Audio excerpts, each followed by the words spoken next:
Google ads নিয়ে আজকে আমাকে আমার এক ছোটো ভাই আসলে বলতেছিল যে অলরেডি হচ্ছে মার্কেট প্লেসে কাজ করতেছে, সে নতুন আসছে, তো তার অনেক সমস্যার সম্মুখীন হইতেছে। তো যার কারণে ভাবলাম যে এইটি নিয়ে একটি ভিডিও তৈরি করা যায়। এইরকম সমস্যা আপনারা নতুনরা যারা আছেন তারা সকলেই পড়বেন। তো তার যে মেইন সমস্যা হচ্ছে, সে হচ্ছে একজন আমেরিকান ক্লায়েন্ট পেয়েছে। তো এই ক্লায়েন্টের যে কাজটা সে মানে অলরেডি ১ সপ্তাহ আগে হচ্ছে রান করছিল, এবং সেইখানে মানে ফলাফল আসলে মানে ক্লায়েন্টের আশানুরূপ হয়নি, বা সে যেভাবে আসলে অ্যাডসটা দিছিল সেই আশানুরূপ হয় নাই। এটার আসলে মেইন কারণটা কি? সে আমাকে জিজ্ঞেস করেছে যে ভাই, গুগল অ্যাডস আমি যেভাবে শিখছি বা যেভাবে আমাকে শেখানো হয়েছে আমি সম্পূর্ণভাবে ওই রকমভাবেই কাজ করেছি। আমার এখানে যে অ্যামাউন্টটা দেওয়ার লাগে সেই অ্যামাউন্টটা পারফেক্টলি দিছি, তারপর টার্গেটিংটা ঠিকমতো করছি, তবুও সমস্যাটা কোথায় এলো? তো আমি এই বিষয়টি নিয়ে আসলে কথা বলবো। তো দেখেন, আপনারা যারা গুগল অ্যাডস নিয়ে কাজ করতেছেন, শুধুমাত্র যে অ্যামাউন্ট একটা বড়সড় দিলেন, হ্যাঁ, যে 7 দিনের একটা হচ্ছে অ্যাডস রান করে দিলেন, সেখানে হচ্ছে একটা বড় মানে বাজেট দিয়ে দিলেন যে সাপোজ 7 দিনে আপনি $1K ইনভেস্ট করবেন। হুম আর একটা হচ্ছে মানে $1K ইনভেস্ট করলেন, একটা টার্গেট অডিয়েন্সকে দিলেন, শেষ, আপনার আর কোনো কাজ নেই। তো এইরকম যদি করে থাকেন তাহলে অবশ্যই আপনার ফলাফল আশানুরূপ হবে না। এখানে আপনার অবশ্যই মানে সমস্যা তৈরি হবেই। তো এটার মেইন কারণটা হচ্ছে যে আপনি যার হচ্ছে অ্যাডস রান করতেছেন, তার যে সাইটটা আছে ওই সাইটটা আগে ভিজিট করবেন, তার প্রোডাক্টগুলো দেখবেন, প্রোডাক্টগুলো আসলেই কীরকম, এই প্রোডাক্টগুলো মানুষ কীভাবে নেবে, এর কোয়ালিটিটা কীরকম। মেইন হচ্ছে কোয়ালিটি। আপনার কোয়ালিটি যদি ঠিকমতো না হয় তাহলে কিন্তু মানুষ প্রোডাক্ট আপনার সেইভাবে নেবে না।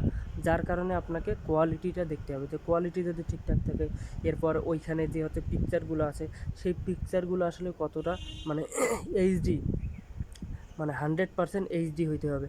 যদি পিকচারগুলো ঘোলাটে হয় তাহলে কিন্তু মানুষ আসবে, অ্যাপস থেকে আসবে, আসার পরে দেখবে কিন্তু তার পছন্দ হবে না, নিবে না যদি ঘোলাটে পিকচার হয়।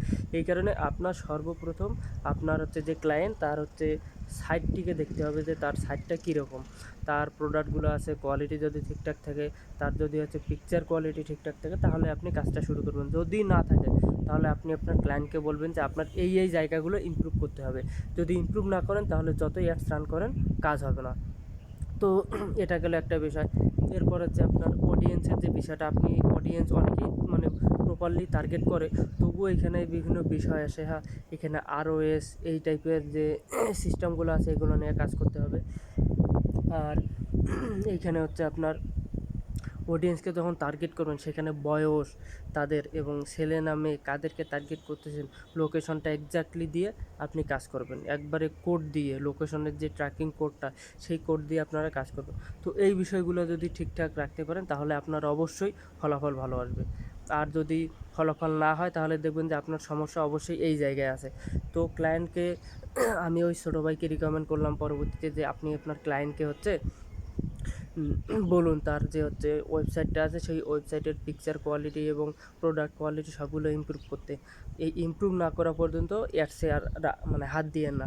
পরবর্তীতে অ্যাডস রান করিয়েন, আপাতত অ্যাডস বন্ধ থাকবে। তো সে আসলে তার ক্লায়েন্টকে যখন এইসব কথা বুঝাই বললো, তো ক্লায়েন্টও বুঝতে পারলো যে না, ঠিক আছে, সে আসলে সত্যি কথাই বলছে।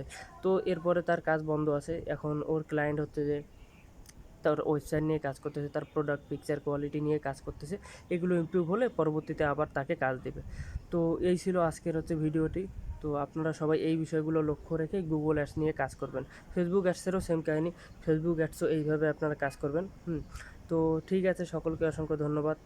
আর ভিডিওটি অবশ্যই শেয়ার করবেন আপনাদের আশেপাশে বন্ধু বান্ধবদের মাঝে, তাতে সবাই উপকৃত হবে, এবং চ্যানেলটি অবশ্যই সাবস্ক্রাইব করে আমার পাশে থাকবেন। ধন্যবাদ।